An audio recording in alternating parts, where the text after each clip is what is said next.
Have you ever tried to hold on to a perfect moment, only to watch it slip away? The Buddha didn't ask us to stop loving. He asked us to stop clinging, because in seeing that all things pass, we touch the freedom that suffering cannot reach. Welcome to Trandy Wisdom, where every story is a compelling truth. Buddha's thoughts on impermanence, Anicca. Everything we hold, our joy, our sorrow, our very breath, exists only for a moment. The Buddha taught that impermanence is not to be feared, but to be understood as the key to freedom. When we see clearly that nothing lasts, we begin to love more deeply, suffer less, and return to the peace of the present moment. In this series, we will explore how Anicca transforms our view of life, death, and everything in between. 1. The truth of Anicca. Everything changes. At dawn, the first light spills gently across the dew-laden grass. Each drop of water, so delicately balanced on a blade, shimmers for a fleeting moment, then falls, soundless, into the earth. No one notices. No one stops the fall. Yet in that quiet gesture, the universe speaks its deepest truth. Everything changes. This is Anicca, the law of impermanence. It is not a pessimistic doctrine, nor is it a cause for despair. It is the heartbeat of life itself. The Buddha did not merely observe that things change. He pointed directly to change as the essential nature of all things. He taught that nothing in the world of form, sensation, perception, volition, or consciousness remains fixed, even for a second. Sabbe sankhara anicca. All conditioned phenomena are impermanent. Look around. The river carves new paths through rock. The clouds reshape the sky. The breath you just took is already gone. In our deepest moments of stillness, we can witness this river of change flowing through all things, through our bodies, through our thoughts, through the very identities we cling to. The Buddha's insight into impermanence was not an abstract philosophy. It was an invitation to wake up. He encouraged his disciples not only to understand change intellectually, but to see it with mindful eyes. When you walk, notice how each step is different than the last. When you sit in meditation, feel how your breath rises and falls, never the same as before. When you smile, see how it blossoms and fades, like the moon's reflection on a still pond. Nothing can be held, not even love, not even suffering. And paradoxically, that is the very reason we can love deeply and suffer less. Because everything arises and passes away, the present moment becomes infinitely precious. There is a story told in the early Buddhist texts of a king who once asked a wise sage, "What is the one truth that applies to all beings, in all times, that no one can escape?" The sage replied simply, "This too shall pass." In joy, it is a humbling reminder. In sorrow, it is a healing balm. This truth does not demand that we detach coldly. Rather, it calls for a gentle awareness, a soft holding of life as it is, like a gardener who knows the cherry blossoms will not last, and so waters them carefully, watching them bloom with both love and letting go. If we look closely, even our identity is not a fixed object. Who we were yesterday is not who we are now. The thoughts that consumed us a year ago have dissolved like footprints in sand. Every morning, the mirror reflects a face touched by the brush of time. We are a symphony of moments, not a solid self. This understanding forms the basis of another central teaching of the Buddha, anatta, the non-self. But Anicca is its door. The Buddha likened life to a bubble, a dream, a flash of lightning in a summer storm. Not to frighten us, but to free us. When we resist impermanence, we suffer. When we fear the passing of time, we miss the miracle of the moment. But when we live in harmony with change, we begin to taste true peace. There is no permanent grief, no eternal anger, no endless despair, unless we keep feeding them. And there is no lasting joy either, unless we touch it right now. Even love, that radiant force that makes us whole, must flow freely. To grasp it too tightly is to lose it. Anicca teaches us not only about loss, but about rebirth in every moment. The leaf that falls becomes the soil. The tear that drops nourishes new clarity. The ending of one chapter opens the first line of another. In this light, impermanence is not an ending, but a continuation. And so the wise do not build their homes on sand. They sit at the edge of the ocean, watching waves rise and fall, and learn to smile with each return. They do not cling to what is changing as if it were eternal, and they do not despair at endings. For in every ending, there is the seed of beginning. In the Satipatthana Sutta, the Buddha instructed his followers to contemplate the impermanence of the body, feelings, mind, and phenomena. He abides contemplating rise and fall. Thus, such is the arising of this phenomenon. Such is the passing away of this phenomenon. This practice of direct observation is not dry discipline. It is a pathway to liberation. It opens the door to seeing life, not through the lens of permanence and expectation, but through the eyes of truth and compassion. To live with Anicca is to walk the world lightly, to love without fear, to grieve without becoming lost, to breathe and know this breath will pass, to touch life with the tenderness of one who knows this moment will never return. And so we hold hands while we can. We speak gently while voices still meet. We open our hearts to the ones we cherish, not because they will last, but because they won't. And in that tender awareness, we find something deeper than permanence. We find presence. The path is not in resisting the flow, but in flowing mindfully with it. And in doing so, we discover that impermanence is not a thief, but a teacher, not a loss, but a liberation. The wind moves, the leaf falls, the sun sets. All is changing. All is sacred. Let it be so. 2. How impermanence teaches freedom. Freedom is not the absence of pain. It is not found in retreating from the world, nor in grasping for a life without sorrow. True freedom, as the Buddha taught, arises from insight, seeing clearly the nature of reality, and walking gently upon the earth with that knowing. To see impermanence not as a tragedy, but as a path to liberation, is to begin awakening. On a quiet hillside, a plum blossom unfolds for only a few days each year. Its petals stretch open with a soft defiance against the cold. And then, with the same quiet grace, they fall. The tree does not weep. The wind does not cling. The ground receives what has passed with peace. This is the way of nature. And this, too, is the way of the Dhamma.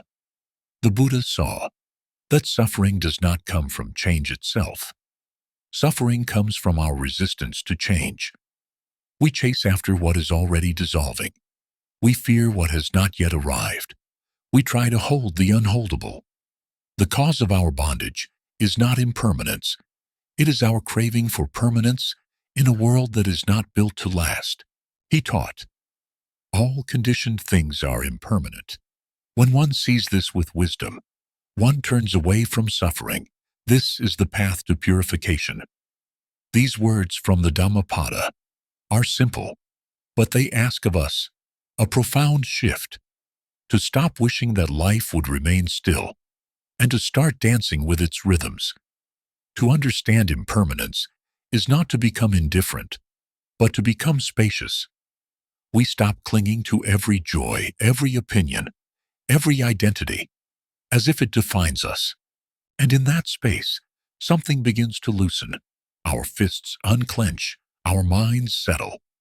We begin to rest in the great unfolding, without the need to control its course. This is not an escape from responsibility. On the contrary, The more deeply we understand that things are always changing, the more present we become for them. We stop taking our relationships for granted. We stop delaying the words that matter. We stop postponing our peace, thinking it lies somewhere far ahead. The freedom that comes from impermanence is the freedom to love without possession, to live without fear, to act without needing guaranteed outcomes. It is the freedom of the open hand, rather than the clenched one. There is a story told of a monk who lost his beloved alms bowl when crossing a river. The current was swift, and the bowl slipped from his hand and vanished. Another monk asked him, "Don't you miss it?" The elder smiled and said, "It was already broken." He had lived with the awareness that all things are impermanent, and so when they passed away, he didn't fall apart with them. This insight is not about pessimism, it is about wisdom. When we believe that things should remain, we grow anxious. When we believe that joy must last, we grow desperate. But when we understand that every moment arises and fades, we begin to taste something deeper than momentary satisfaction. We begin to taste inner freedom. This teaching runs through all aspects of the Buddha's path. In the practice of meditation, we watch the breath as it comes and goes. We observe thoughts as they rise and vanish. We sit with emotions, not to fix or judge them, but to witness their impermanent nature. Anger comes and goes. Joy, too. Fear tightens and softens. Even the body in its stillness is constantly changing. Blood flowing, cells renewing, muscles relaxing. The Satipatthana Sutta encourages us to observe the arising and ceasing of all phenomena. The Buddha taught, contemplate the body in the body, feelings in feelings, mind in mind, dhammas in dhammas, as arising, passing away, and both arising and passing away. In this contemplative seeing, a new kind of strength is born, one that does not rely on external stability, but on inner clarity. Through impermanence, we understand that the storm will not last. The tight knot in the chest will loosen. The person who wronged us will one day fade into the distance of memory. Even this pain we hold today, if we do not feed it, will eventually melt like snow on the warm earth. This does not mean we withdraw. Rather, it means we engage more fully, knowing that each encounter may be our last. We listen more deeply. We look into the eyes of others with more softness. We live as if this moment is the only one we have, because it is. Freedom also means freedom from self. The rigid idea that we are this thought, this title, this wound. When we see ourselves as impermanent, we stop being confined by our past or our projections. We become like water, able to bend, adapt, flow. We stop saying, this is just who I am, and start asking, who am I now in this breath? When we stop fearing change, we no longer live at the mercy of gain and loss.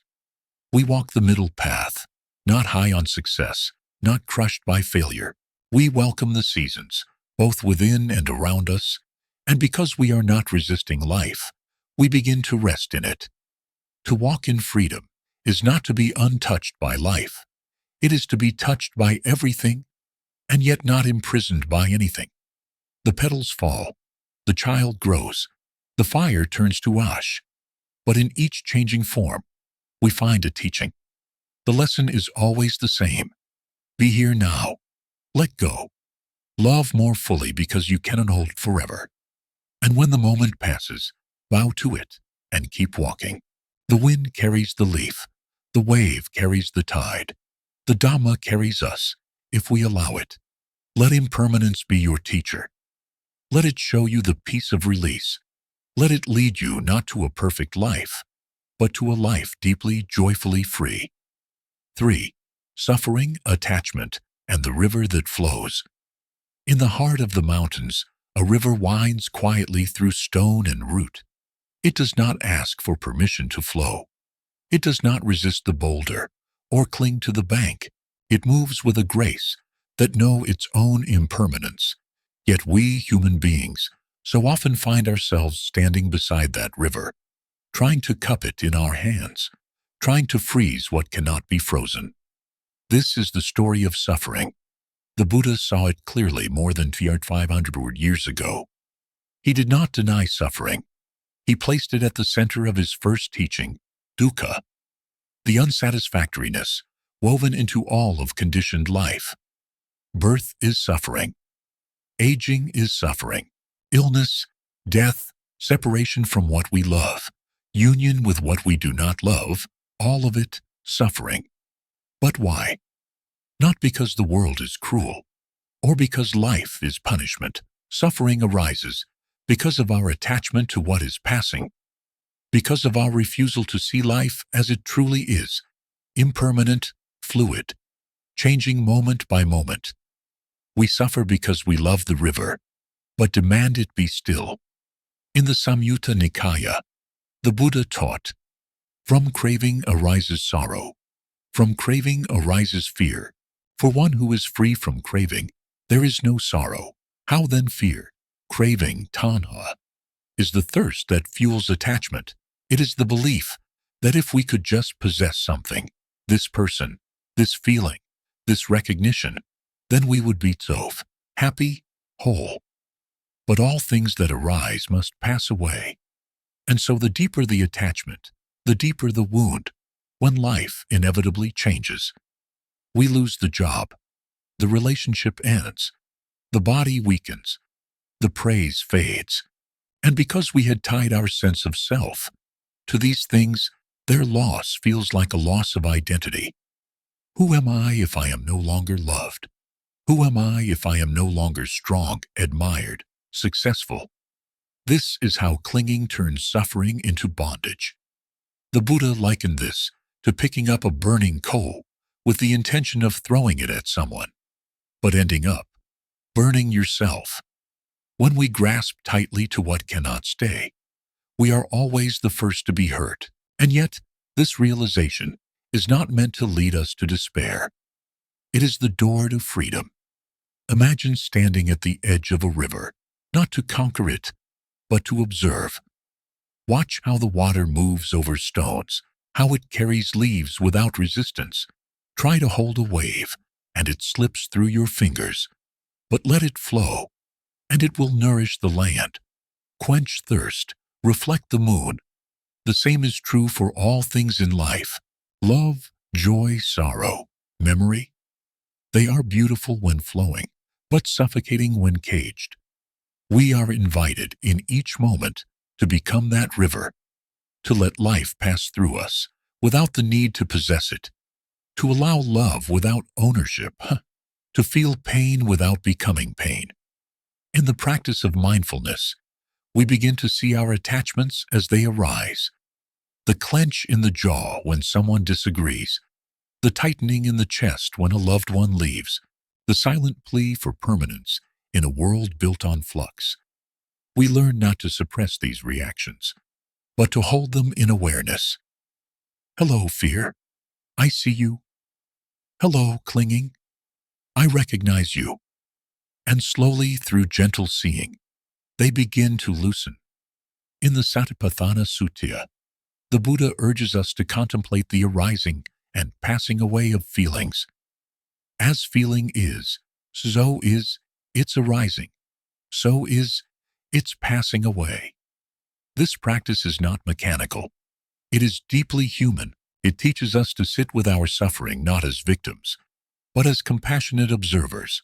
One who sees impermanence does not stop loving. On the contrary, they love more freely, because they know the beloved is like a rainbow, breathtaking, but not to be grasped. They do not demand the flower stay in bloom forever. They appreciate its fragrance today. And when loss comes, and it will, they do not collapse. They bow. To live without attachment does not mean to live without connection. It means to love without chains. It means to weep when grief comes, but to not build a house inside sorrow. It means to cherish beauty and also know when to let it go. The lotus blooms in the morning and closes by night. Each moment is complete, even in its vanishing. In the Dhammapada, the Buddha said, "Attachment is the root of suffering. One who lets go is free." This letting go is not dramatic. It is not renouncing the world or turning cold. It is a daily practice of breathing, softening, and trusting. It is walking through life with open hands. There is no greater freedom than to live without fear of loss. When we know all things will change, we do not demand they stay. We welcome their presence and bless their leaving. And in that space of non-grasping, peace is born. The river flows. Let it. Let it carry away the past. Let it bring what the present holds. Do not try to swim upstream. Do not dam its current with your longing. Just sit at its edge. Listen. Learn. Suffering ends not when life becomes perfect, but when we stop asking it to be. Let your heart be like the sky, vast enough to hold clouds, wind, and rain. Let your mind be like the earth, rooted enough to receive whatever season comes. And let your soul be like the river, moving, surrendering, alive. This is the path. This is the practice. This is the freedom of the flowing heart. 4. Living in the present moment with awareness. A single leaf turns in the wind, illuminated by a sunbeam that slips through the forest canopy. It sways for only a moment, then falls gently to the earth. No one captures it. No one clings. The leaf lived its last breath in complete presence, just as it had lived the first. Human life, too, is carried in moments like these. But unlike the leaf, we often miss them. We are here, but not truly here. Our bodies sit in one place, but the mind rushes to yesterday or spins into tomorrow. In our longing, we overlook the only place life is truly happening, the present moment. The Buddha taught that mindfulness is the path to the deathless, and heedlessness is the path to death. This is not metaphorical. The one who is not mindful is not truly alive. They walk through the garden without seeing the flowers, eat a meal without tasting the food, hold the hand of a loved one while thinking of the next appointment. They live in fragments, chasing shadows of what has already passed, or what may never arrive. But awareness, simple and whole, is the gateway to life itself. To live with presence is to return home, to the breath, to the body, to this heartbeat, this gesture, this sound. It is to experience life, not as a concept, but as a direct encounter with reality. Every breath becomes an arrival. Every step becomes a sacred pilgrimage. In the Satipatthana Sutta, the Buddha described 4 foundations of mindfulness: awareness of the body, of feelings, of the mind, and of mental objects. These are not philosophical abstractions. They are practical ways to touch the present with clarity and intimacy. When we walk, we know we are walking. When we eat, we know we are eating. When we feel sadness, we recognize it, not to suppress or dramatize it, but simply to see it arise and pass. This kind of awareness is not effortful. It is not a straining to stay awake. It is more like returning to the surface after being underwater. Natural to relieving the essential. It is like waking up and realizing you've been asleep your whole life. Living in awareness does not mean every moment is pleasant. It means every moment is real. And in that realness, something extraordinary happens. Peace arises, not because everything is perfect, but because we are no longer struggling against what is. Imagine sitting beneath a tree in early autumn. A breeze moves across your cheek. Somewhere nearby a bird sings and then goes silent. The warmth of the sun rests on your hands. You are not waiting for something better. You are not lost in regret. You are not trying to make this moment last forever. You are simply there, fully. And in that fullness, even the ordinary becomes luminous. This presence is not limited to meditation halls or quiet retreats. It is available in the supermarket line, in traffic, in the chaos of a child's cry, in the stillness before sleep. It is not about removing yourself from life. It is about stepping into it with eyes open and heart soft. The Buddha spoke of bare attention, a quality of awareness that observes without judging. When a thought arises, we note it as thinking. When a sound comes, we know it as hearing. We do not add commentary. We do not weave stories. We simply witness the dance of phenomena as they come and go, like clouds drifting across the sky. This is not detachment. It is intimacy. In fact, mindfulness deepens our connection with life. It allows us to truly see others, not as extensions of our desire or fear, but as living beings with their own inner worlds. It allows us to touch a flower without needing to pick it, to hear a song without needing to possess it, to be with ourselves without needing to fix or change who we are. In moments of mindfulness, we step out of time. The past releases its grip. The future loosens its promise. And we arrive, like the leaf, like the bird, like the wind, without effort, without need. There is a verse often attributed to early Buddhist traditions. Drink deeply of the present moment, for in it lies the nectar of liberation. This is the essence of the practice. Not to transcend life, but to taste it as it is, raw, beautiful, impermanent. And when we forget, and we will, we can return again. The bell of mindfulness can be anything. The sound of laughter, the ring of a phone, the ache in your back, the scent of rain. Each one is an invitation to come home, not in theory, in breath. Mindfulness does not demand a perfect life. It asks only for a sincere one. It does not require us to change the world. It asks that we fully inhabit it. The bowl may be cracked. The room may be cluttered. The world may be uncertain. But this moment is whole. This breath is enough. When we train ourselves to live like this, we become peaceful, not because life has slowed down, but because we are no longer rushing past it. We stop chasing and begin receiving. We stop controlling and begin observing. And slowly, a quiet joy begins to emerge, not from acquiring or achieving, but from being. To live in the present is to live in freedom.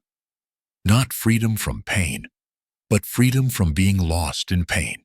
Not freedom from emotion, but freedom from identification. You feel the wave, but you are not the wave. You watch the storm, but you are not the storm. You breathe, and in that breath, you are free.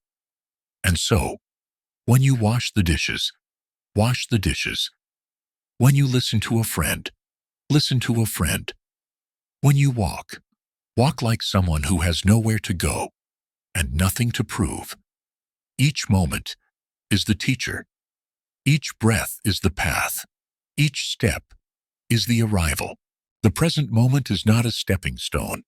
It is the destination, and it is always available. You need not earn it. You only need to return to it, again and again, until returning becomes your way of life. 5. Letting go and loving more deeply because of it. On a quiet morning just after rain, the garden holds its breath.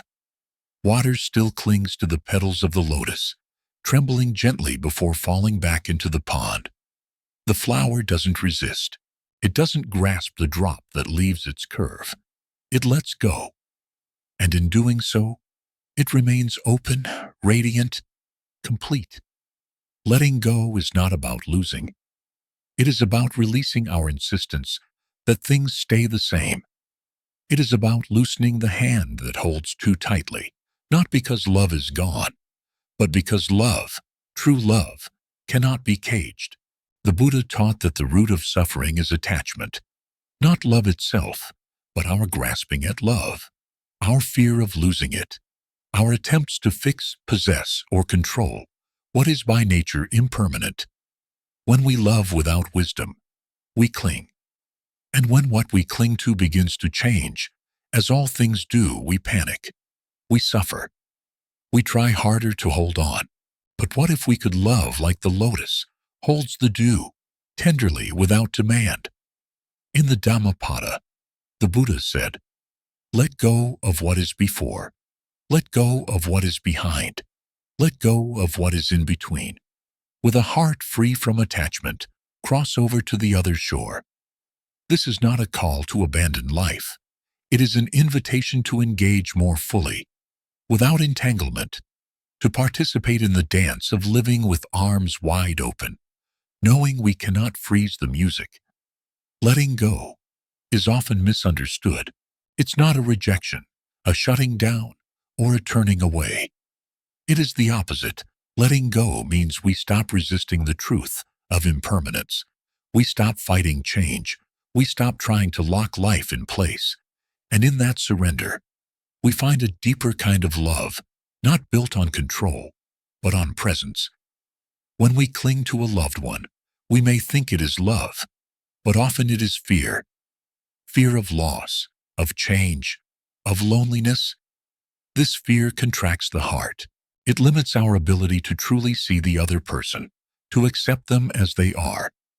But when we let go, not of them, but of our demands, we create space for genuine connection. We allow the other to breathe, to evolve. We love them not as a possession, but as a living, changing being.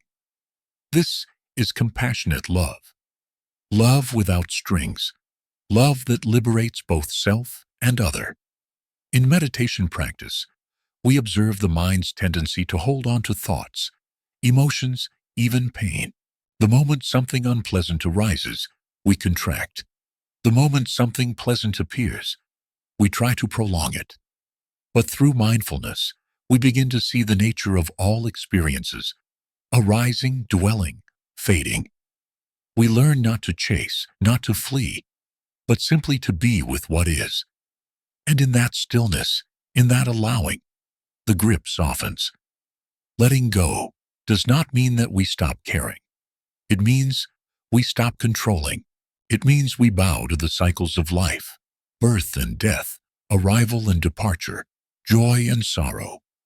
It means we stand beside the river of change, not as victims of loss, but as students of flow.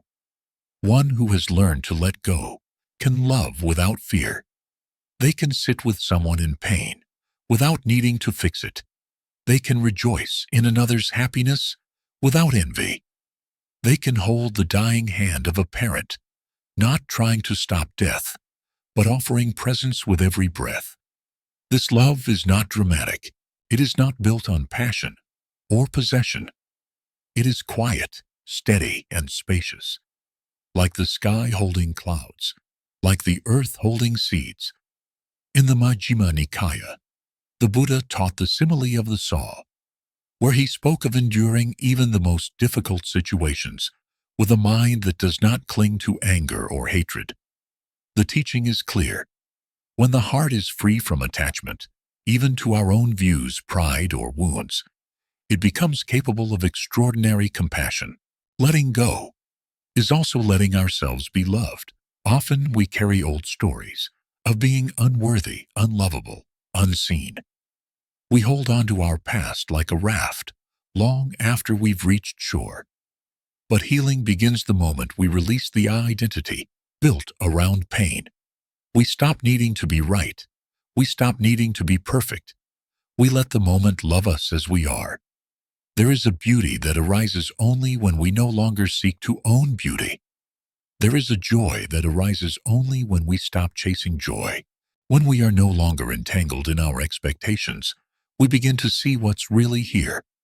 A friend's laughter, the way sunlight enters the room, the breath entering and leaving your body. Nothing lasts, and yet nothing is lacking. We realize that because things are impermanent, they are precious. Because people change, Every encounter is sacred. Because life is short, we don't wait to love. We love now, and we let that love go when the time comes, not out of coldness, but out of reverence for what was. Letting go is a practice, not a one-time act, but a daily softening. 1,000 little surrenders. Each time you breathe out, you are letting go. Each time you listen without needing to reply, you are letting go. Each time you forgive, each time you bow, each time you choose presence over control, you are letting go. And as you do, the heart opens, not because it is empty, but because it is full, with trust, with clarity, with love that does not depend on conditions. Letting go is not the end of love. It is the beginning of love without fear. So let the dew fall. Let the leaf drop. Let the river carry what it must. You are not losing anything. You are learning to love with your whole being, not by holding tighter, but by opening wider. All things arise and pass away. That is the nature of life. And when we truly see this, we stop grasping and begin to live. We learn to love without fear, to breathe without chasing, and to let go not with regret, but with understanding. Impermanence is not the end of love. It is the beginning of a deeper love, one rooted in presence, not possession. If this reflection has touched something quiet within you, I invite you to walk this path a little further with us. Please consider subscribing to the channel, liking this video, and sharing it with someone who may be looking for the same stillness you've just touched. May peace travel with you, breath by breath.